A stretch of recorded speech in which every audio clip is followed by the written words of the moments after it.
Hi, everybody. I'm Ron Canner, the president of Shalano TV and Messiah's Mandate.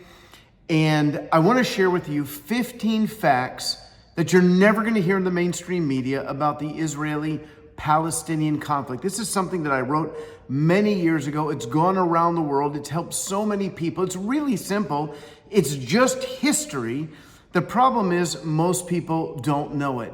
So today I want to share with you the 15 most important facts about the Israeli-Palestinian conflict.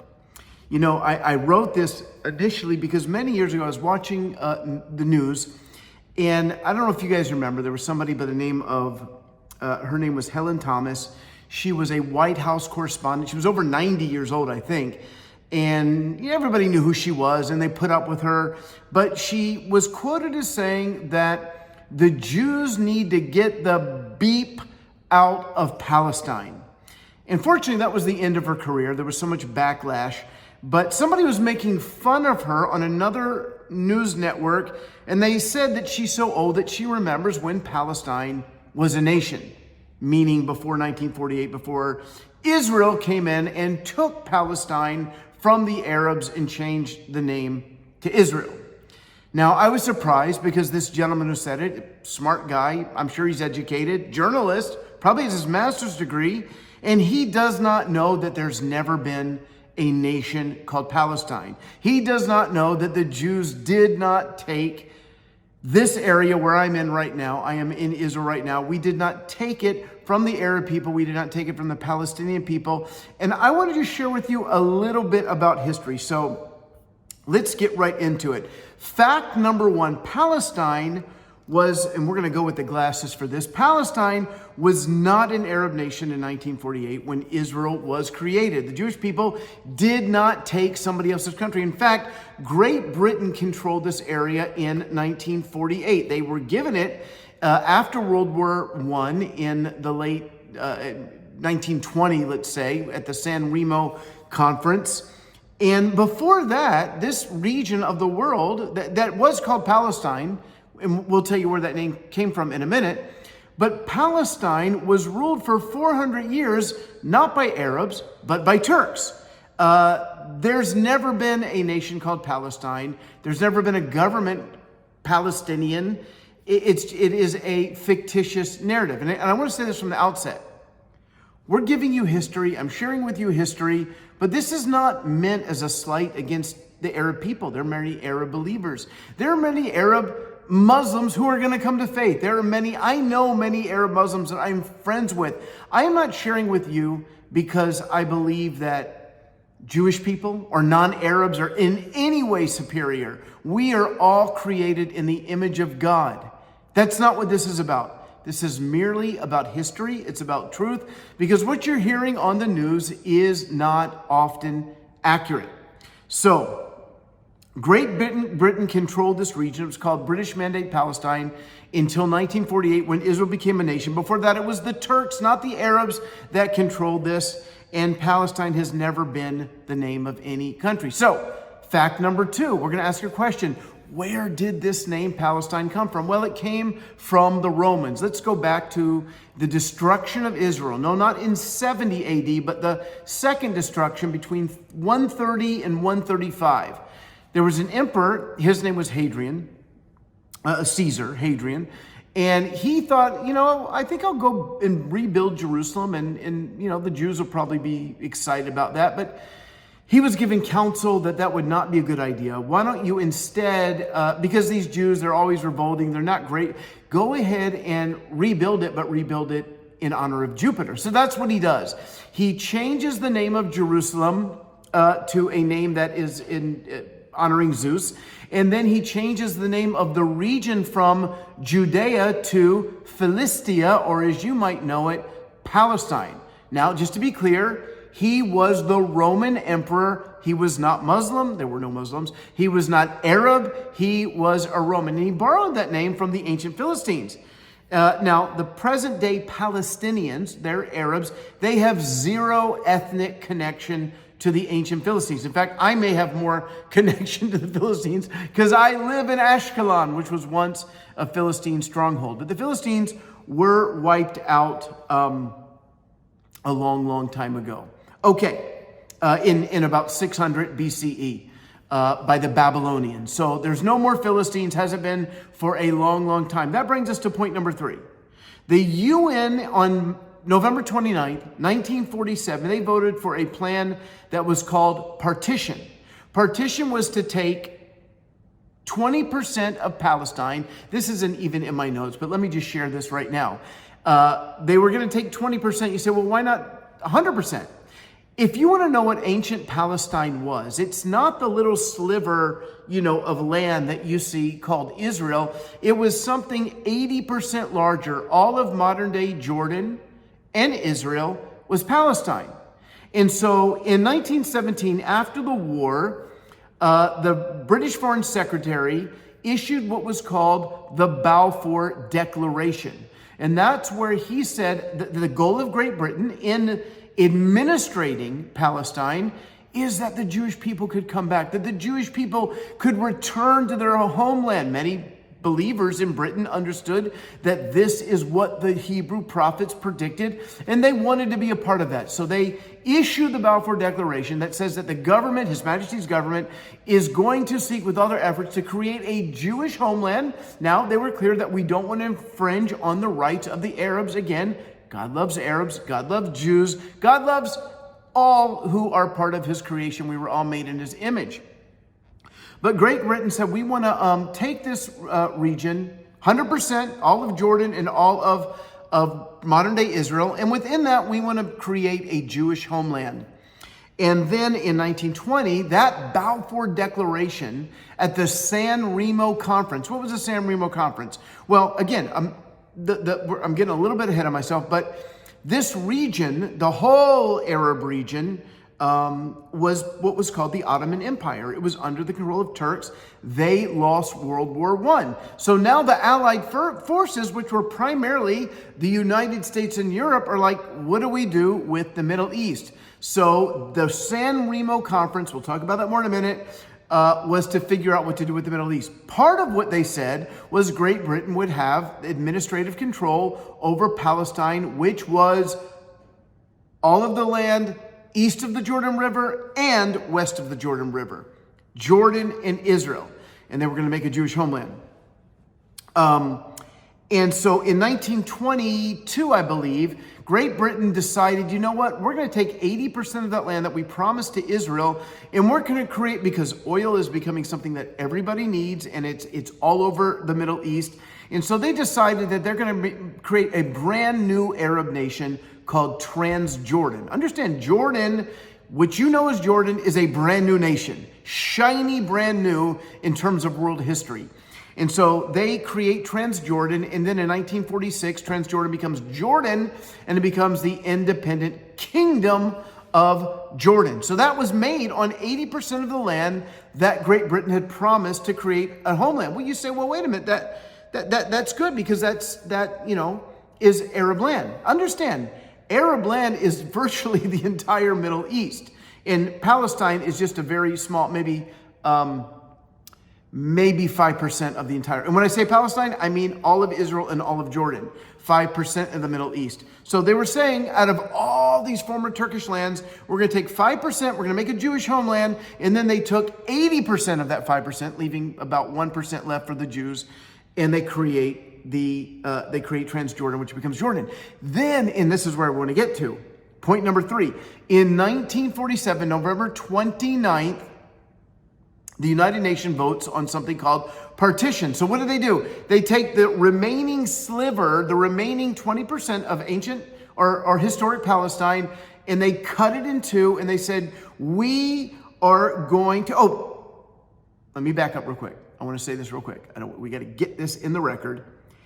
At the San Remo Conference, they voted. They had legal right at that point. They won the war. They created the League of Nations, which became the UN. And legally, what they did is they took the Balfour Declaration and they absorbed it into the San Remo Conference, which means it became international law. It wasn't just the desire of the British Foreign Secretary.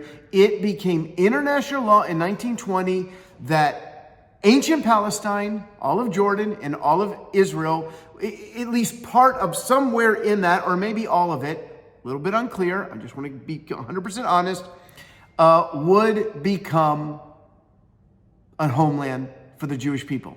Okay, so now we're 1947, November 29th. They've already given 20% or 80% to Jordan.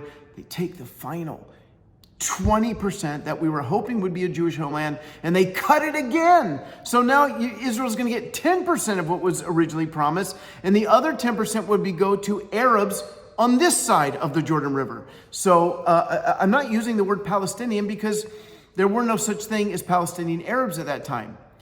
There were Palestinians. Who were they? I'm going to tell you in a minute. But they said, we're going to create two new nations, one for the Arabs and one for the Jews. That seems fair. Jews are going to get 10% of what was promised. Arabs get 90% of what was promised to the Jews. And the Arabs said, absolutely not. The next day, they started fighting against the Jews. And then 5 Arab nations, Lebanon, Syria, Iraq, Egypt, and Jordan, declare war against the brand new Jewish state and tried to destroy us. They could have had peace. They could have had peace.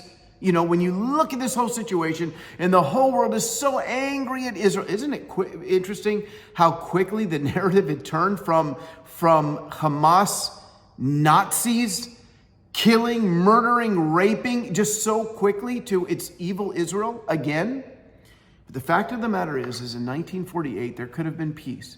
If the Arabs had simply said, yeah, we'll accept that. We get Jordan and we get another nation for Palestinian Arabs, and then the Palestinian Jews. Did I just say Palestinian Jews? I did say that. Hang on, let me explain that in a minute. But they said no. They said, we're not going to take that. And then instead of peace, they declared war against the Jewish nation. Number 4. When the PLO was created, this is very interesting, the Palestinian Liberation Organization was created in the late 50s with the goal of liberating Palestine. Well, what was that to them? It wasn't Jordan, it already wasn't Jordan. Jordan also, they didn't not only controlled at that point the 80% that was given to them by Great Britain, but during the War of Independence, they ended up with that. You've seen the map of Israel with the little chunk right in the breadbasket, you know, taken out, the West Bank. Well, they controlled that. Egypt controlled Gaza. So understand, right now, the whole world is fighting about the West Bank and Gaza. They want that for the Arabs. You have to understand something. The Arabs had that. After 1948, Jordan took the West Bank. Egypt took Gaza. So you can ask yourself, what were they trying to liberate? Why was the Palestinian Liberation Organization created if the Arabs already controlled Palestine? If you define Palestine as the West Bank and Gaza, because they weren't trying to liberate the West Bank from Jordan. They weren't trying to liberate Gaza from the Arabs. They were trying to liberate Tel Aviv from me, Haifa from me, Beersheba from me, the other half of Jerusalem from the Jewish people. Do you understand? The goal of the Palestinian Liberation Organization was the liquidation of Israel as a state, the complete annihilation of the Jewish state. And I have a map in front of me that I'm looking at, which is the official map from 1978. And we'll put it in this, and it shows the entire land of Israel as a Palestinian state, not just the West Bank or Gaza. Okay, the reason that the PLO was created was to destroy Israel completely. Number 5, before Israel was rebirthed in 1948, this is what I was talking about, anybody who lived here was Palestinian. If I, as a Jew, lived here in, say, 1917, I was a Palestinian Jew. If an Arab lived here, they were Palestinian Arab. If a Christian lived here, they were Palestinian Christian. Because Palestine had nothing to do with ethnicity. Again, there's never been a country called Palestine. There's never been an Arab ethnicity called Palestine. It's just a region of the world like, say, New England. You know, I like to ask people, who's the governor of New England? I'll give you $1 million if you can tell me, and I'm pretty safe with that bet. And if you're listening from Europe or Asia, maybe you've heard of New England, the New England Patriots, Tom Brady, and you probably think New England is a state in America, but it's not. It's the northeastern region of America. There's no government. It's just a region. Same with Palestine. It was a nickname given to the region. It never had a government. So did you know that the Jewish-owned newspaper became the Jerusalem Post, but before 1948, it was called the Palestine Post? Isn't that crazy that the Jewish-owned newspaper was called the Palestine Post? Now, if Palestinian was an Arab ethnicity that goes back hundreds of years in this area of the Middle East, why in the world would a Jewish newspaper owner name his Jewish newspaper after them? Of course he wouldn't. By the way, there's a famous headline, you can Google it, where it says, Israel is rebirthed. I can't remember the exact headline, but it's 1948, Israel becomes a nation again, and it's the Palestine Post. Again, at that time, 1948, the word Palestine, it just referred to this region, had nothing to do with Arab ethnicity. Zero. Again, I want to keep noting, rockets are falling in Israel. I'm going to keep that on just so you know that what we're going through here, that Hamas continues even as I'm recording. They are launching rockets. So every time you hear that ding, those are rockets seeking to kill Jews. All right? We're just going to leave that on and let you hear it. I won't make mention of it again, but that's what they're doing right now. They're trying to kill Jews. The great humanitarian organization Hamas, who said the other day that they never target civilians. By the way, the 210 hostages, the two women, mother and daughter, that came free the other day. What were they, Navy SEALs? They don't look like Navy SEAls. But I digress.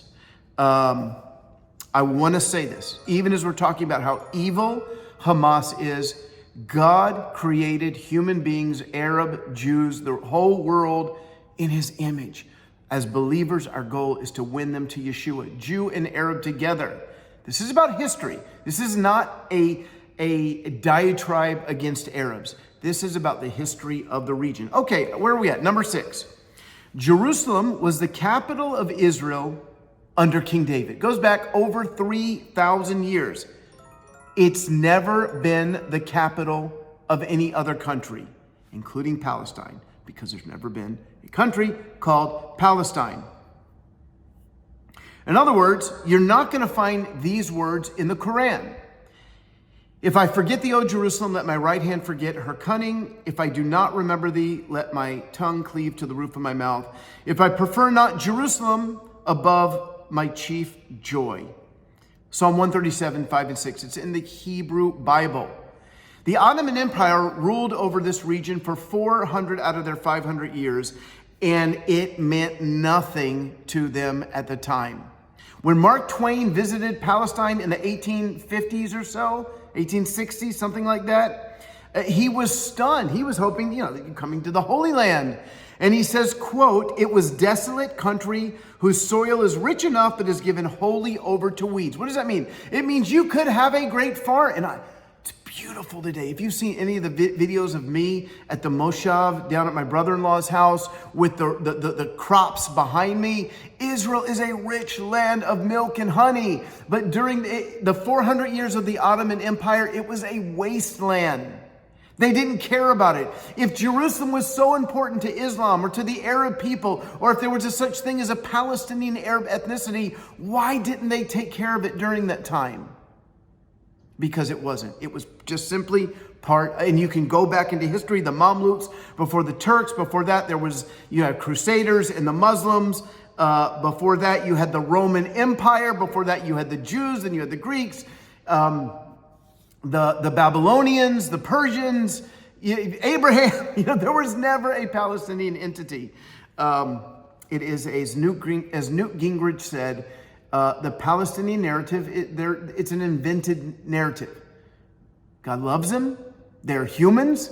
I'm just talking about history. So Mark 20 says, the desolate country whose soil is rich enough, but is given wholly over to weeds. A silent, mournful expanse. We never saw a human being on the whole route. There was hardly a tree or a shrub anywhere. Even the olive and the cactus, those fast friends of this worthless soil, had almost deserted the country. That was when historic Palestine was under the Turkish Empire, under Muslim control. Turks are not Arabs, by the way. They will tell you that they're Turkish. But many Arabs lived here, and the Jews were beginning to come back. It was a wasteland. Nobody cared about this country. If you see it today, it's completely different because the Jewish people came back and they redeemed the land. God blessed us here, and we created farms, and we export roses from the desert. We milk cows in the desert. If you go down to our southernmost city, Vilat, you will find a cow farm, Yotvata. And this kibbutz Yotvata was created because they couldn't get milk down to Eilat. By the time it would get there from Rehovot, which is near Tel Aviv, it would be spoiled. So they said, we got to figure out, and everybody said, you're nuts. You can't have dairy cows in the desert. But we're the startup nation. And we're blessed. It's not us, it's God. Do you understand that? It's not that we're better, prettier, smarter. It's God's blessing.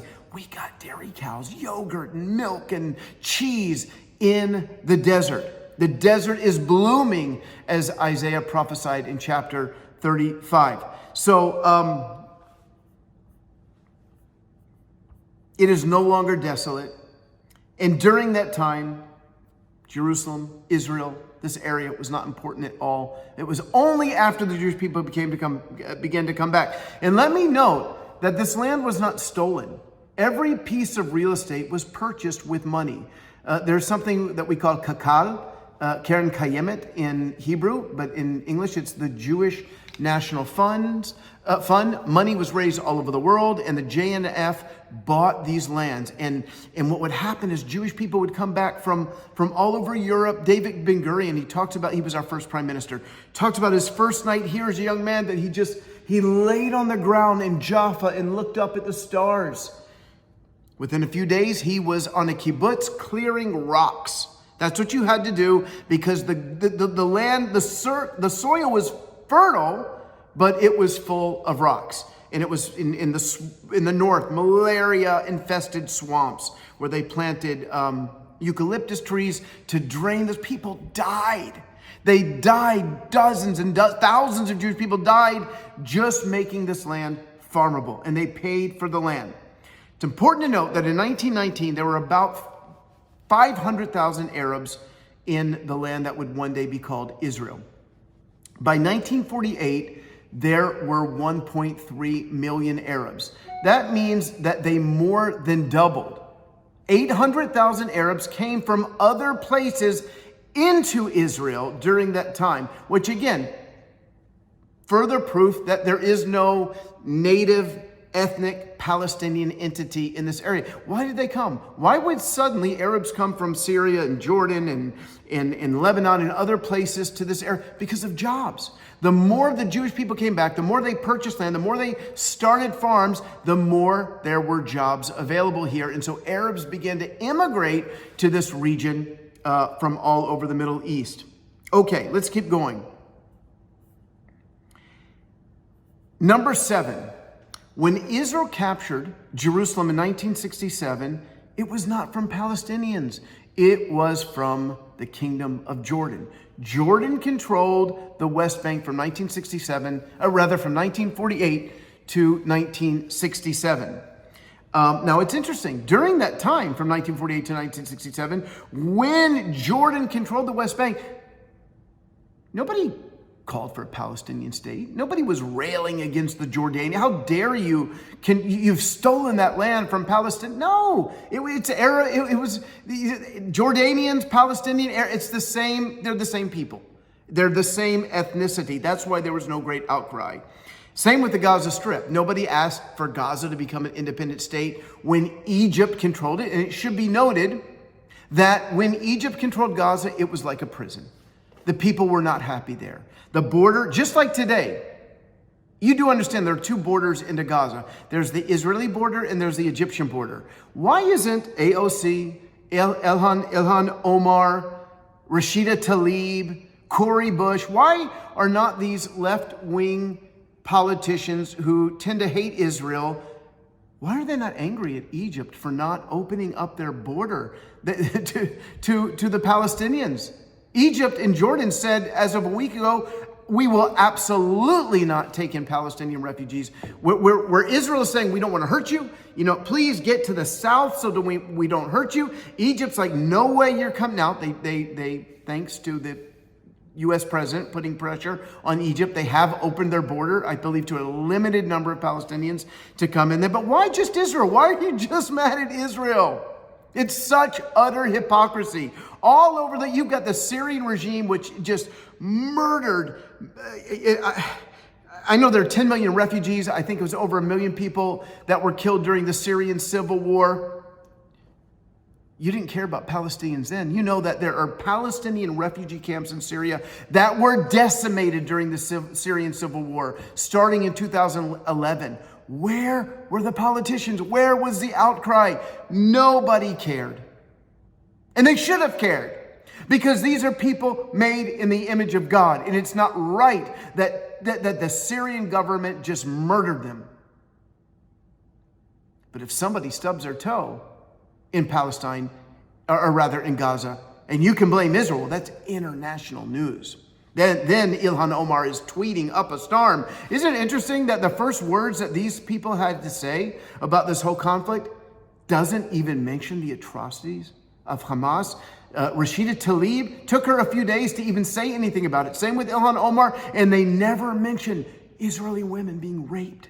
They never mention the 40 children who had their heads literally chopped off of their bodies by drugged up terrorists. Yes, they came in on drugs, on what's called the poor man's cocaine. And they just went nuts, murdering, killing, raping, taking hostages, throwing grenades at people, shooting people at point blank. But they had nothing to say about that. That's sick. But I digress. We're talking about the Six-Day War. When the Israelis came in 1967 and we liberated Gaza from Egypt, the people were happy. The people were happy. My wife, my dear sweet wife, when she was 7 years old, so that would be 1972, her father used to take her shopping in Gaza because everybody got along. They were happy. We were happy. We were helping them with their economy. And then the PLO came in and says, no, you don't want to like the Jews. And they turned them against us. And now Gaza it's worse than a prison. They elected in 2006 Hamas to be their representatives. I think if they could do that over again, they wouldn't have done that, but that's another story. So when Israel captured Jerusalem, it was from Jordan. When Israel captured Gaza, it was from Egypt. It wasn't from Palestinians. Number 8, Israel had no plan to attack Jordan during the Six-Day War. Are you familiar with the Six-Day War? Six-Day War was in 1967, and it was a preemptive strike by Israel. What was happening is the Egyptians and the Syrians were still very upset that we won our War of Independence 19 years earlier, and they had been trying to attack us, and each time they did, they lost. 1956 was the Sinai campaign, so we ended up with the entire Sinai Desert. Again, it wasn't a military objective of ours to take the Sinai Desert. We just ended up with it because we got attacked. And in 1967, there was a UN peacekeeping mission. It was called the greatest peacekeeping mission in the history of the world. It was between Egypt and Israel in the Sinai Desert. And Gamal Nasser, was the president of Egypt, he told them, get out of here. And the greatest peacekeeping mission that ever existed left. That's how weak they were. And then he put his troops on the border, and he was preparing to attack Israel. And Jordanian forces were in the north. Syrian forces in the north. And we weren't sure about the Jordanians. And so we knew that if we did not strike first, we would be done as a nation. We had to strike first. So on June 5th, 1967, we unleashed a preemptive strike, and our goal was only to keep the Egyptian Air Force and the Syrian Air Force from attacking us. And we achieved that on the first day of the war. In the first 2 hours of the war, we pretty much destroyed both of their air forces. They were not ready. They were shocked. And we sent word to King Hussein, and we said, we're not attacking you. We don't have a beef with you, but do not attack us. If you attack us, we're going to attack back. Well, King Hussein, he's looking at the radar, and he is seeing planes flying from Tel Aviv to Egypt. So he calls up Gamal Nasser, and he says, Gamal, I'm seeing on the radar, it looks like the Israelis are attacking you. And the president of Egypt lied to him, and he said, no, we're taking Tel Aviv. Those are our planes returning home. And so King Hussein was deceived by the president of Egypt, and he attacked Jerusalem. Do you know that taking Jerusalem was not a military objective during the Six-Day War? But yet within 2 days after that, because they attacked us, we ended up with the entire West Bank, and including Jerusalem. You know, thank you, Jordan. And let me just say this. It was such an intense battle. There is a place called Ammunition Hill, which is just outside of the old city of Jerusalem. And there's a museum there. If you're ever in Israel, you should go see it and go see the movie. It was hand-to-hand combat between Israelis and Jordanians in the trenches. And by the end of the battle, we won the battle. But the Jordanians fought so bravely, and the Israelis fought so bravely, that many years later in the 1990s, when we made peace with Jordan, we brought the survivors from the Jordanian army over to Jerusalem to meet with the survivors, the people they fought with from the Israeli armies. And they had a ceremony together, and they expressed their mutual respect for each other. It was really, really incredible. And it was during that time that the famous phrase, Har Habayit Biyadenu, the Temple Mount is in our hands, which was uttered he would become General Motagur, but at that time I think he was a colonel.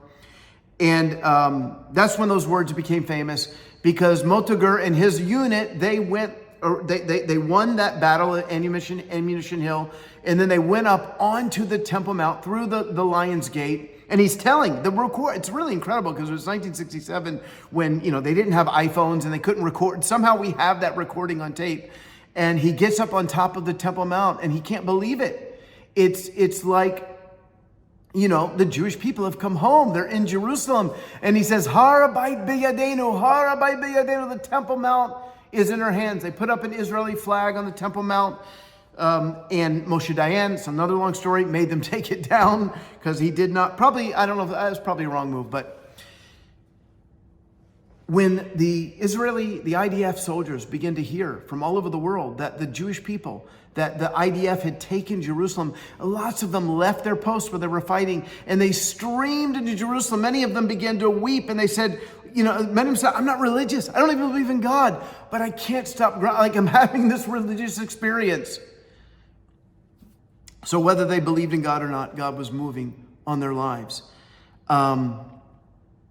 Number 9, that was number 8. Number 9, there's no language called Palestinian. Normally when there is a Hebrew language and a Hebrew people, but there's no Palestinian language. They speak Arabic, just like Jordanians, just like Syrians, just like Egyptians. Number 10. There is no rich Palestinian history. You will not find a history of Palestine in any legitimate history book. Do you understand that? There is no world history. There is no world history book that goes back 500 years and tells you about the nation of Palestine, because there wasn't one. And again, I want to keep reiterating this. This is about history. This is about truth. It's not for or against any human beings. It's about what took place in this region.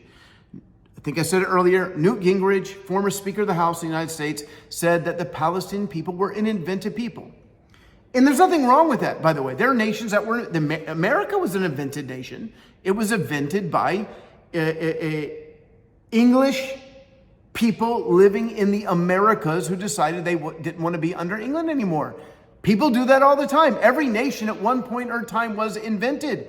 The only thing I'm saying is that it wasn't invented 1,000 years ago or 2,000 years ago. It was invented by Arafat, the father of modern terrorism, a few decades ago. Just be honest and say that.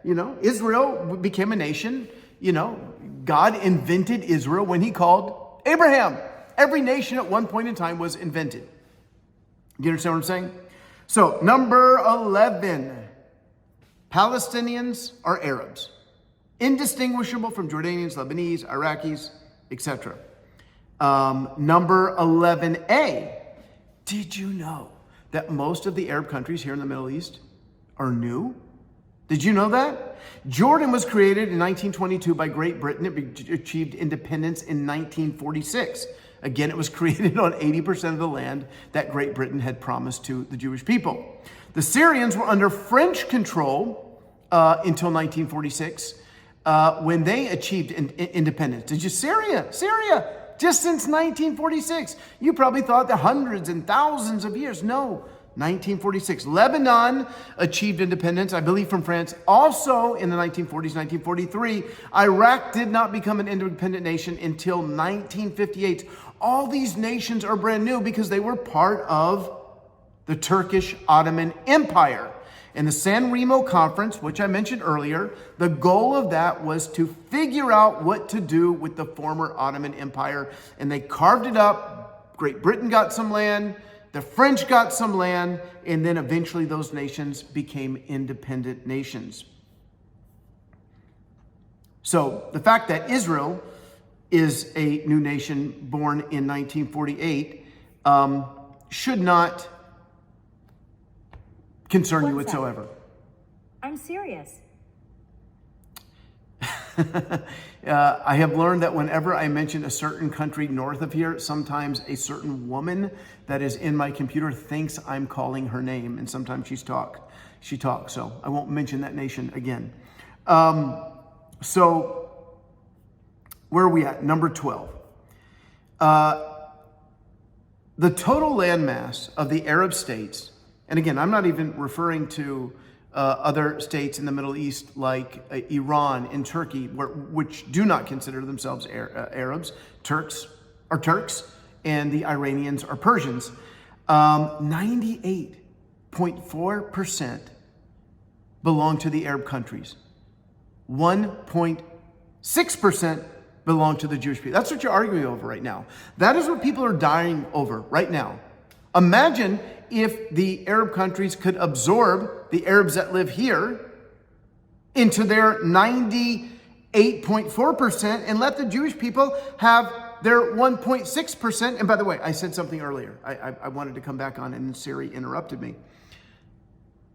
I referred to the new nation of Israel, really the rebirth nation of Israel, because unlike Lebanon, unlike modern Egypt, not Egypt of the time of Abraham, unlike Syria, unlike Jordan, unlike Iraq, our history goes back millennia to Abraham. God gave this area to Abraham and his descendants forever. King David established the capital of Israel 7 years into his reign, reigned here in Jerusalem for 33 years. Jerusalem has been the capital of the Jewish people for 3,000 years. These other nations, they're brand new. Okay, number 13, we just got 3 more to go. When the Jewish people began to return to Palestine in the late 1800s, as I said earlier, the Turks controlled this area, not the Arabs. Every bit of land was paid for, like I said, by Karen Kayemet, the Jewish National Fund. And when Israel did declare independence in 1948, May 15th, or May 14th, we invited, it's in our Declaration of Independence, we invited the Arabs that lived within this area to join with us. Let's build a country. They'd be a minority, but they would have full rights with the Jewish people. Build this country with us. Some of them did. Many of them did. 20% of Israel are Israeli Arabs, are descendants from the Arabs who stayed in Israel. Now, at the time, many of them fought against us. One of my dear friends is Harun Ibrahim, who is from the city of Abu Ghosh, the only Arab city in Israel that did not fight against Israel during the War of Independence. He is a Muslim background believer. He was born again many years ago. Now he's an evangelist. But roughly 800 Arabs, so about 600,000 Arabs stayed, and they're now roughly 2 million. But 800,000 left. They fled. Now, why did they flee? Where did they go? They went to the other Arab nations because and by the way, this isn't my opinion, this is fact. There's newspaper articles, there's radio recordings that during the War of Independence, that the leaders of Syria, of Jordan, of all these Arab nations, they called for the Arabs to leave Israel. And they said, it's only going to take us a few weeks to kill all of the Jews, to take the nation back from them, and then you can go back and have your home, and you can take the Jewish guys home next to you as well. The problem with that is it didn't work. The problem is that they lost the War of Independence. We won. They call it the Nakba, the great catastrophe. We call it independence. And so that was what created the Palestinian refugee problem. They became refugees in Lebanon, in Syria, in Jordan, in the West Bank, in Gaza. And during that time that they were, and they're still refugees, many of them, the Arab nations did virtually nothing to help those people be absorbed. Meanwhile, at the same time, about 600,000 to 800,000 Jewish people fled Arab nations where they were being persecuted. My wife's family came from Morocco, where about 400,000 or so Moroccan Jews fled and came here. They came from Iraq. They came from all over the Middle East. They came from Iran. They came from Yemen, where they were not liked. You know, the Yemenites, Jews, they had scriptures that talked about being delivered on wings of eagles. So when a massive eagle that said El Al on it showed up, and they get into this massive mechanical eagle and they fly out of there. Was that Operation Magic Carpet? That may have been from Baghdad. They had all these operations bringing the Jewish people back. Babies were born on these planes. And not only that, when you live in a primitive culture and you're tribal, nomads, when you get cold, what do? You don't turn on the heater, you light a fire. And they lit fires in the airplane. They had to stop them, of course. This is all history. And then in the 80s, there was Operation Solomon. In 91, Operation Moses and Solomon, respectively, in the mid-80s and then in the early 90s, where we brought the Ethiopian Jews back to Israel. My wife and I, we didn't know it, we didn't plan it.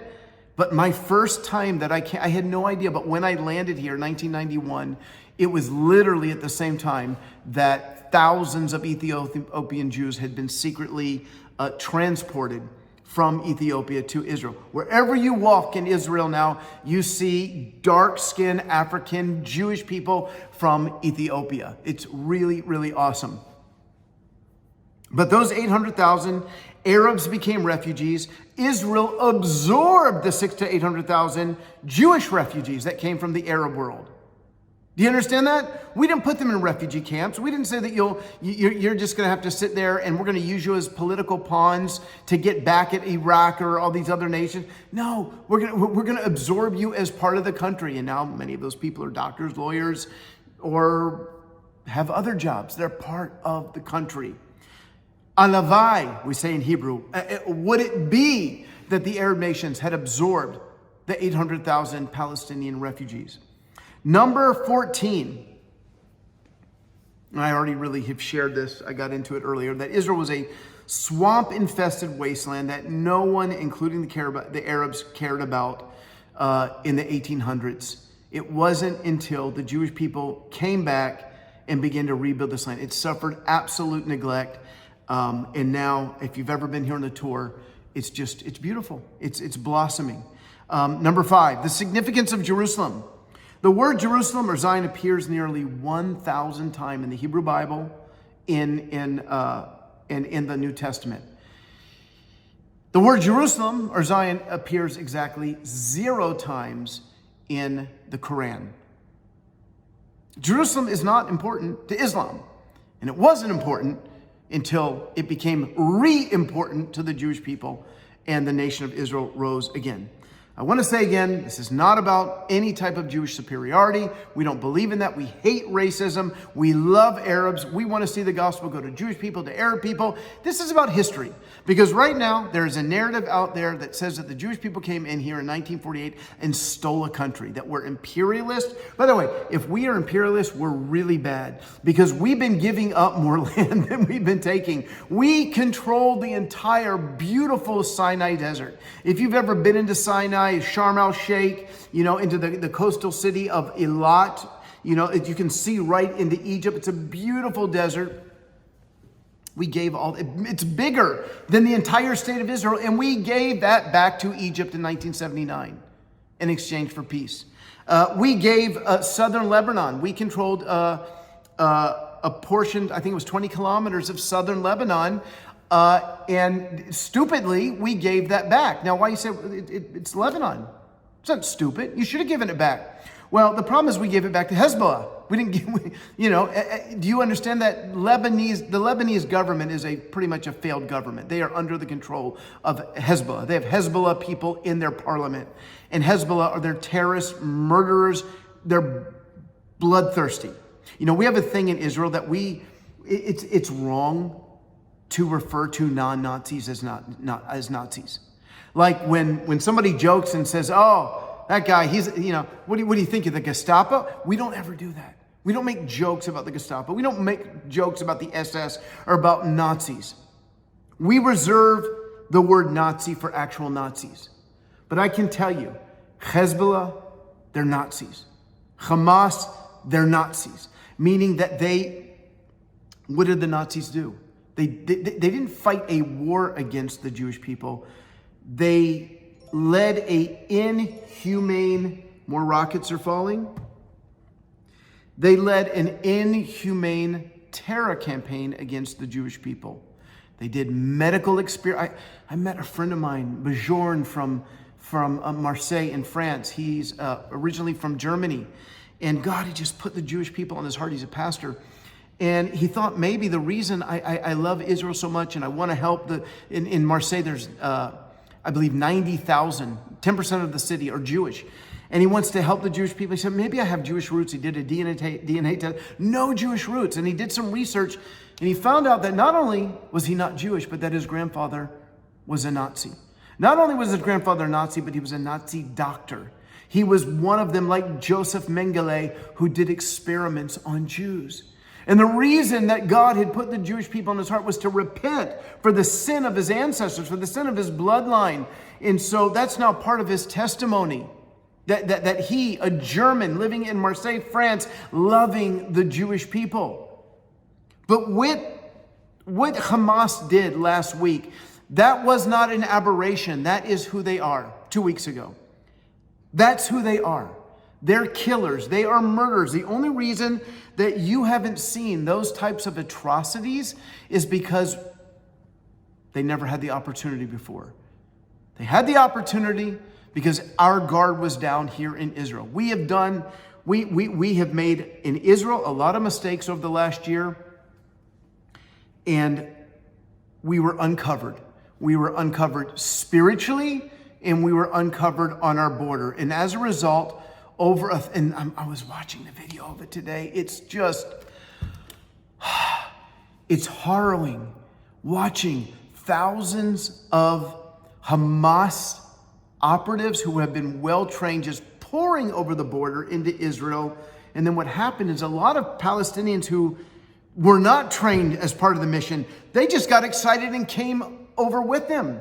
And on many of the dead terrorists, we found drugs that they had taken. I forget the name of the drug, but they call it the poor man's cocaine. And they were hyped up on this drug so they could commit all these atrocities and yet still stay focused. Once you begin to murder people, it's demonic. You begin to become bloodthirsty. It's a blood lust. It's what happened during the destruction of the first temple back in the second temple back in the year 70 CE. The Bible. History tells us that the armies of General Titus, that when they came into Jerusalem, you typically don't want to destroy something as awesome as the temple. You want to steal it. There's gold inside. You want this for yourselves. But what happened is, as the Roman soldiers began to kill the Jews, they became so demonically possessed, they went nuts, and they burned it down, which, I mean, it was made of stone. How did you... Somehow it was just completely and utterly destroyed, even though Titus did not want to do that. So, bloodthirsty. That's what we're dealing with right now. So you look at, I live in Israel, and if you know me, I'm not afraid to criticize my own nation. But I can tell you this, we're not bloodthirsty. If there is Israelis who have attitudes against Arabs, it's only because we're surrounded 99-1, and those governments for a long time wanted to kill us, wanted to literally wipe us off the face of the earth. Not just Arabs, but Persians, not just Persians, but Turks, hostile against the Jewish nation. So the fact that we're strong, thank God. If we weren't strong, we'd be dead. We would have disappeared by now. So we reserve the word Nazis for people who are actual Nazis. And so if you are in a nation where you're hearing all this nonsense about Israel, just go Google, find some video because they taped themselves. The video is out there of the Hamas atrocities. Don't forget quickly what they did. We make mistakes in war. Innocent people die in every war, whether it's America, whether it's Great Britain, whether it's India, China, and Russia. Innocent people die in war. War's horrible. I hate war. Sometimes wars need to be fought. But in the midst of war, bad things happen. Mistakes happen. Yesterday, 2 days ago, Israel accidentally bombed a church. People died. 2 days before that, Hamas, trying to bomb Israel, ended up bombing a hospital, and by their own numbers, they killed 500 of their own people. They tried to blame Israel, but the proof showed that it was them. Israel's not a perfect nation. We make mistakes, but we're not terrorists. We're not Nazis. We're not lusting after blood. If you go back and you watch the videos of what those people did, if you've seen, and I've seen near Oz, one of our kibbutz I think that's the name of it, in the south, it's 1/4 destroyed. That's like an entire city. Imagine your city a quarter of it is burned to the ground. Can you imagine the people coming back? They're refugees now in other parts of Israel, but they're going to go back, and they're going and they're going to be traumatized all over again when they see their burnt up quarter of their city. They came in drugged up, and they raped and they pillaged and they murdered. Israelis don't do that. The IDF, I was with the IDF soldiers, 500 of them, just about a week ago.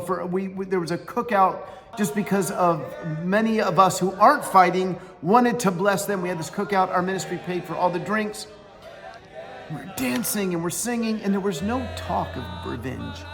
There was no talk of Hamas and what we're gonna do. And it was just, Am Yisrael Chai, the people of Israel live. It was he who watches over Israel will never slumber. Let's go ahead and read that. Shir lema'alot, aseh anai el ha'arim, me'ain yavo ezri. A song of ascents, I lift up my eyes to the hills. From where does my help come from? Ezri me'im Adonai, oseh shamayim va'aretz. My help comes from the Lord, the maker of heaven and earth. Al yiten lamut raglecha, al yanun shomrecha. He will not let your foot be moved. He who keeps you will not slumber. Hine lo yanun velo yishan shomer Yisrael. Behold, he who keeps Israel will neither slumber or sleep. Adonai shomrecha, Adonai tzilcha, al yad yanecha. Adonai shomrecha, Adonai tzilcha, al yad yeminecha. The Lord is your keeper, the Lord is your shade on your right hand. Yomam hashemesh lo yekakeh ve'yareach belayla. The sun shall not strike you by day, nor the moon by night. Adonai yishmarecha, mikol ra yishmo et nafshecha. The Lord will keep you from all evil. He will keep your life. Adonai yishmo tzeetcha u'bo'ech, me'ata va'ad ha'olam. The Lord will keep you, you're going out and you're coming in, from this time and forevermore. Shalom.